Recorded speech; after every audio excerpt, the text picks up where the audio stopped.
Hi all, welcome to my channel. ഇന്ന് നമുക്ക് easy ആയിട്ട് റെഡിയാക്കാൻ പറ്റുന്ന ഒരു ചിക്കൻ വിങ്ങിൻ്റെ റെസിപ്പി നോക്കാം. ഉണ്ടാക്കിയെടുക്കാനായിട്ട് എളുപ്പമാണ്. നല്ല ക്രിസ്പി ചിക്കൻ വിങ്ങിൻ്റെ കൂട്ടത്തിൽ കുറച്ച് എരിവും മധുരവും ഒക്കെ ഉള്ള ഒരു സോസും കൂടെ പ്രിപ്പയർ ചെയ്യുന്നുണ്ട്. ഈസി ആയിട്ട് ഇത് വീട്ടിൽ റെഡിയാക്കാം. കുട്ടികൾക്കും മുതിർന്നവർക്കും ഒക്കെ ഒരുപോലെ ഇഷ്ടപ്പെടുന്ന ഒരു റെസിപ്പിയാണ്. ഇതുവരെ നിങ്ങൾ ട്രൈ ചെയ്തിട്ടില്ലെങ്കിൽ ഇത് നല്ലൊരു ഓപ്ഷനാണ്. ട്രൈ ചെയ്ത് നോക്കണം. അപ്പം ഇതെങ്ങനെയാണ് എളുപ്പത്തിൽ റെഡിയാക്കി എടുക്കുന്നതെന്ന് നോക്കാം. ഇതിനായിട്ട് ഞാൻ ഒരു 1 kg ചിക്കൻ വിങ്ങ് ഇതുപോലെ ചെറിയ പീസുകളായിട്ട് എടുത്തിട്ടുണ്ട് കേട്ടോ. ഇതിലേക്ക് ഞാൻ 1 table spoon pepper powder, 1 table സ്പൂണോളം ഒണിയൻ പൗഡറും 1 ടേബിൾ സ്പൂൺ ഗാർലിക് പൗഡറും ആവശ്യത്തിന് ഉപ്പും ചേർത്തിട്ടുണ്ട്. ഇനി ഇതിലേക്ക് 1 ടേബിൾ സ്പൂണോളം സോയ സോസ് ചേർക്കുകയാണ്. സോയ സോസിൽ ഉപ്പുള്ളതാണ്, അതുകൊണ്ട് നോക്കിയിട്ട് വേണം നമ്മൾ അഡീഷണൽ ഉപ്പ് ചേർത്ത് കൊടുക്കാനായിട്ട്. ഇനി ഇത് നന്നായിട്ടൊന്ന് മിക്സ് ചെയ്ത് മാരിനേറ്റ് ചെയ്യാനായിട്ട് ഒരു 20 to 30 മിനിറ്റ്സോളം നമ്മൾ മാറ്റി വയ്ക്കുന്നുണ്ട്. ഈ സമയത്ത് നമുക്കിതിന് ചെറിയൊരു കോട്ടിങ് കൊടുക്കണം. അതിനായിട്ട് ഞാൻ 1/2 കപ്പോളം മൈദ എടുത്തിട്ടുണ്ട്, ഓൾ പർപ്പസ് ഫ്ലോർ. അതുപോലെ തന്നെ 1/2 കപ്പ് കോൺഫ്ലോറും എടുത്തിട്ടുണ്ട്. ഇതിലേക്ക് 1 ടീസ്പൂണോളം ഗാർലിക് പൗഡറും 1 ടീസ്പൂൺ ബേക്കിംഗ് പൗഡറും ആവശ്യത്തിന് ഉപ്പും കൂടി ചേർത്ത് കൊടുത്തിട്ട് ഇത് നന്നായിട്ടൊന്ന് മിക്സ് ചെയ്യുന്നുണ്ട്. ഈ ടൈമിൽ ഗാർലിക് പൗഡർ ഞാനൊരു അഡീഷണൽ ഫ്ലേവറിന് ഇട്ട് കൊടുത്താണ്. നിങ്ങൾക്ക് ഇത് ആവശ്യമില്ല എന്നുണ്ടെങ്കിൽ ഈ ഭാഗം സ്കിപ്പ് ചെയ്യാവുന്നതാണ്. ഗാർലിക് പൗഡർ ഇല്ല എന്നുണ്ടെങ്കിൽ മാരിനേറ്റ് ചെയ്യാൻ നേരം കുറച്ച് ജിഞ്ചർ ഗാർലിക് പേസ്റ്റ് ചേർത്ത് കൊടുത്താലും മതി.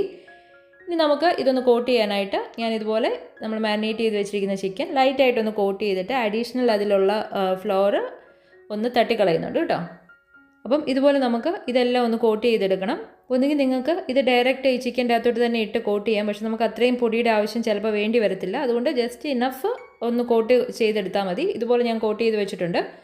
ഇനി ഇത് നമുക്കൊന്ന് വറുത്തെടുക്കാനായിട്ട് ആവശ്യമുള്ള എണ്ണ ഒഴിച്ചിട്ടുണ്ട്. അതൊരു മീഡിയം ഫ്ലെയിമിലിട്ട് നമ്മൾ ഈ കോട്ട് ചെയ്ത് വെച്ചിരിക്കുന്ന ചിക്കൻ വിങ്ങ് ഇതിലോട്ട് ഇട്ട് കൊടുത്തിട്ട് ആ മീഡിയം ഫ്ലെയിമിൽ തന്നെ നമുക്കിതൊന്ന് കുക്ക് ചെയ്തെടുക്കണം. ഞാൻ ഇടയ്ക്ക് ഇതൊന്ന് തിരിച്ചിട്ട് കൊടുക്കുന്നുണ്ട്. നിങ്ങൾക്ക് വേണമെങ്കിൽ കുറച്ചുകൂടെ എണ്ണ ഒഴിച്ചിട്ട് ഡീപ്പ് ഫ്രൈ ചെയ്തെടുക്കാം കേട്ടോ.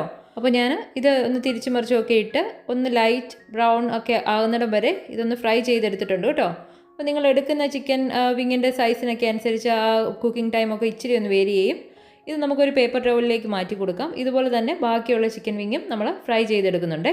ഇനി ഇതിന് പെട്ടെന്നൊരു സോസ് ഉണ്ടാക്കാനായിട്ട് ഞാൻ 1 ടീസ്പൂൺ ഓയിലും ഒരു 3 ടീസ്പൂണോളം ബട്ടറും ഇട്ട് കൊടുത്തിട്ടുണ്ട്. ഇതിലേക്ക് ഞാൻ ഒരു 2 ടേബിൾ സ്പൂണോളം വെളുത്തുള്ളി ചെറുതായിട്ട് ഒന്ന് അരിഞ്ഞത് ഇട്ട് കൊടുക്കുവാണ്. അതൊന്ന് വഴറ്റിയെടുക്കണം. ഒരു ലൈറ്റ് ബ്രൗൺ ആകുന്നിടം വരെ ഈ വെളുത്തുള്ളി ഒന്ന് വഴറ്റിയെടുത്ത ശേഷം ഇതിലേക്ക് ഞാൻ ഒരു 1/2 കപ്പോളം ഒണിയൻ ചേർത്ത് കൊടുക്കുന്നുണ്ട്. അതുപോലെ തന്നെ ഒരു 2 ടേബിൾ സ്പൂണോളം സ്പ്രിംഗ് ഒണിയനും കൂടി ചേർത്ത് കൊടുക്കുവാണേ. ഇനി ഇത് രണ്ടും കൂടി ചേർത്ത് നമുക്ക് നന്നായിട്ടൊന്ന് വഴറ്റിയെടുക്കാം. ഇനി ഇതിലേക്ക് നമുക്ക് 1 ടീസ്പൂണോളം ചതച്ച മുളകും 1/2 ടീസ്പൂണോളം പെപ്പർ പൗഡറും കൂടി ചേർത്ത് കൊടുക്കുകയാണ്. പെപ്പർ പൗഡറിൻ്റെ അളവ് നിങ്ങൾക്ക് നിങ്ങളുടെ എരിവിനനുസരിച്ച് ഇച്ചിരിയും കൂടെ അഡ്ജസ്റ്റ് ചെയ്യാവുന്നതാണ്. ഇതെല്ലാം കൂടി ചേർത്തൊന്ന് മിക്സ് ചെയ്ത് കൊടുത്ത ശേഷം ഇതിലേക്ക് നമുക്ക് ഒരു 1-2 ടീസ്പൂണോളം ബ്രൗൺ ഷുഗർ ചേർത്ത് കൊടുക്കണം. ഞാനൊരു 2 ടീസ്പൂണോളം ഇവിടെ ചേർത്ത് കൊടുത്തിട്ടുണ്ട്. ഈ ബ്രൗൺ ഷുഗറിന് പകരം വേണമെങ്കിൽ നിങ്ങൾക്ക് ഹണി വേണമെങ്കിൽ ചേർത്ത് കൊടുക്കാം കേട്ടോ. അപ്പം ഈ ബ്രൗൺ ഷുഗറും കൂടി ചേർത്തിട്ട് ഞാനിത് നന്നായിട്ടൊന്ന് മിക്സ് ചെയ്തിട്ടുണ്ട്. ഇനി ഇതിലേക്ക് ഓപ്ഷണലാണ് ഞാനൊരു 1/4 കപ്പോളം ക്യാപ്സിക്കം ചേർത്ത് കൊടുക്കുവാണേ. ക്യാപ്സിക്കം കൊണ്ട് ചേർത്ത് അതൊരു 1-2 മിനിറ്റ് ഒന്ന് വഴറ്റിയെടുക്കും. ഈ ടൈമിൽ ഉപ്പ് നോക്കിയിട്ട് ആവശ്യമുണ്ടെന്നുണ്ടെങ്കിൽ കുറച്ച് ഉപ്പിട്ട് കൊടുക്കാം. അതുപോലെ തന്നെ ഒരു 1/2 ലെമണിൻ്റെ ജ്യൂസും കൂടെ ഒഴിച്ചു കൊടുക്കുവാണേ.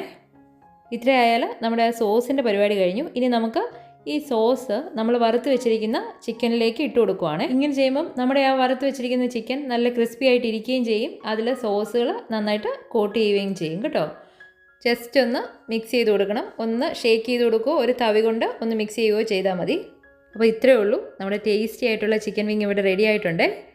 ഇത് കുട്ടികൾക്കൊക്കെ നല്ലപോലെ ഇഷ്ടപ്പെടുന്ന ഒരു റെസിപ്പിയാണ്. ഇതുവരെ ട്രൈ ചെയ്തിട്ടില്ലെങ്കിൽ നിങ്ങൾ ട്രൈ ചെയ്ത് നോക്കണം. വീഡിയോ ഇഷ്ടപ്പെട്ടെങ്കിൽ ലൈക്കും ഷെയറും സബ്സ്ക്രൈബും ചെയ്യണേ. Thank you for watching.